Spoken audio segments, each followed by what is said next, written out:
तो physical geography के paper 1 की फिजिकल ज्योग्राफी में 5 एलिमेंट हैं: जियोमॉर्फोलॉजी, क्लाइमेटोलॉजी, ओशियोनोग्राफी, बायोजियोग्राफी और एनवायरमेंटल ज्योग्राफी।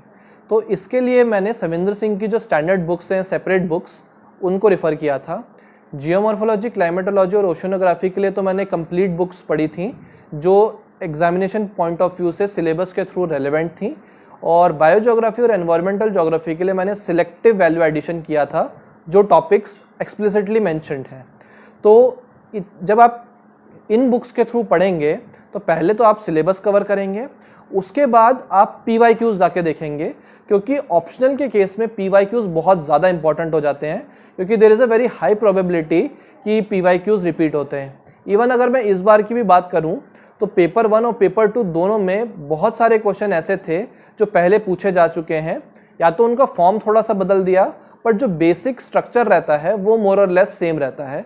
तो आपको पता होता है कि अच्छा ये एरिया इंपॉर्टेंट है, यहाँ से क्वेश्चन पूछे जा सकते हैं। तो फिजिकल ज्योग्राफी के लिए मैंने इन्हीं 2 चीज़ों का सहारा लिया था कि मुझे स्टैंडर्ड बुक्स पढ़नी है और मुझे इसी के बाद प्रीवियस ईयर क्वेश्चंस देख के एनालाइज करना है कि कौन सा एरिया ज़्यादा इंपॉर्टेंट है।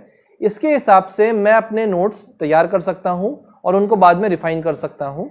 तो पेपर 1 का जो फिजिकल ज्योग्राफी का पार्ट है वो तो मैंने सविंदर सिंह की जो स्टैंडर्ड बुक्स हैं उससे किया था। पेपर 2 का जो फिजिकल ज्योग्राफी का पार्ट है उसको मैंने खुल्लर से किया था, जो इंडियन की फिजिकल सेटिंग है, जो फॉर्मेशन ऑफ हिमालयाज, और वो भी मैंने PYQs वगैरह देखे जहाँ पर कौन से टॉपिक बहुत ज़्यादा रेलेवेंट है वहाँ से मैंने पिक किए। कुछ के मैंने आंसर्स पहले से फ्रेम कर रखे जो थोड़े से डिफिकल्ट क्वेश्चंस हैं या थोड़े से लेंदी क्वेश्चंस हैं, इनके आंसर्स पहले से फ्रेम करके रख लिए ताकि दोबारा मैं जब लिखूं तो उनमें इतना टाइम ना लगे। तो ये मेरी फिजिकल ज्योग्राफी की स्ट्रैटेजी थी। फिजिकल ज्योग्राफी के लिए एक और कंपोनेंट बहुत इंपॉर्टेंट होता है, वो है डायग्राम्स।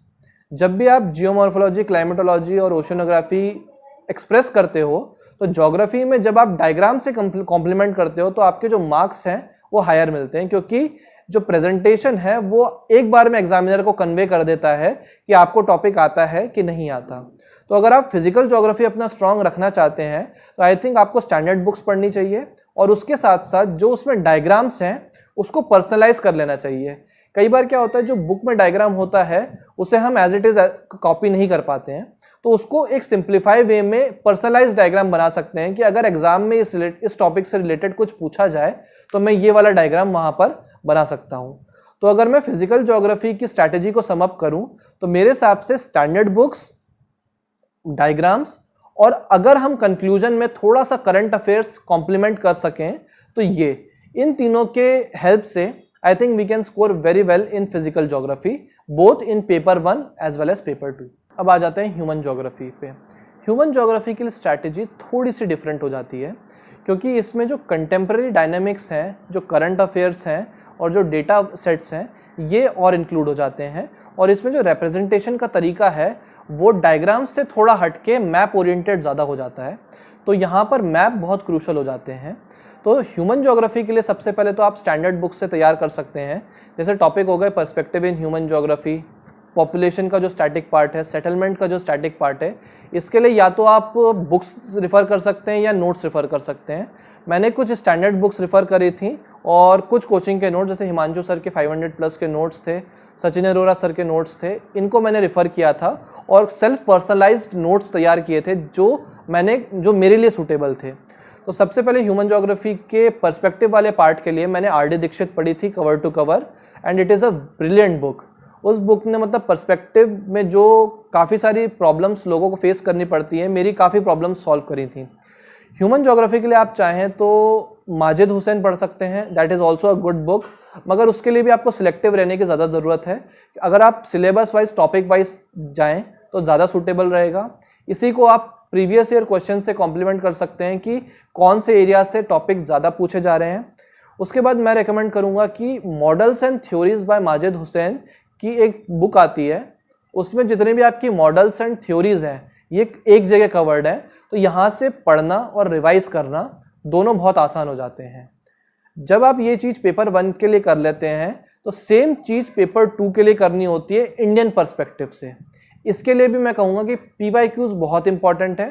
तो PYQ से जो टॉपिक निकल कर आते हैं उसको आप इंडियन ज्योग्राफी के फॉर्म में पहले से फ्रेम कर सकते हैं और उस बेसिस पे अपनी इंडियन ज्योग्राफी की जो पेपर 2 की ह्यूमन ज्योग्राफी है उसको तैयार कर सकते हैं। ह्यूमन ज्योग्राफी का जो कंटेम्पररी पार्ट है उसके लिए कई सारी मैगजीन्स आती हैं, जैसे योजना, कुरुक्षेत्र, ज्योग्राफी एंड यू।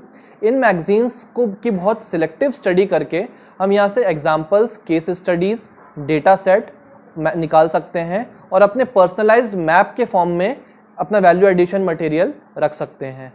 आपका जो पर्सनलाइज्ड वैल्यू एडिशन मटेरियल होगा, trust me, it is going to fetch you more marks than other, क्योंकि ये आपका यूनिक कंटेंट एग्जामिनर को के सामने प्रेजेंट होगा।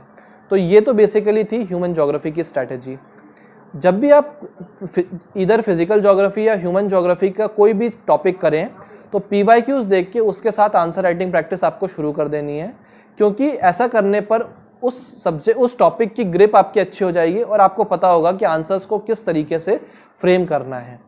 एक बार आपका सिलेबस काफ़ी हद तक कवर हो जाए तो आपको कोशिश करनी है कि आप सब्जेक्ट्स को इंटरलिंक करना शुरू कर दें।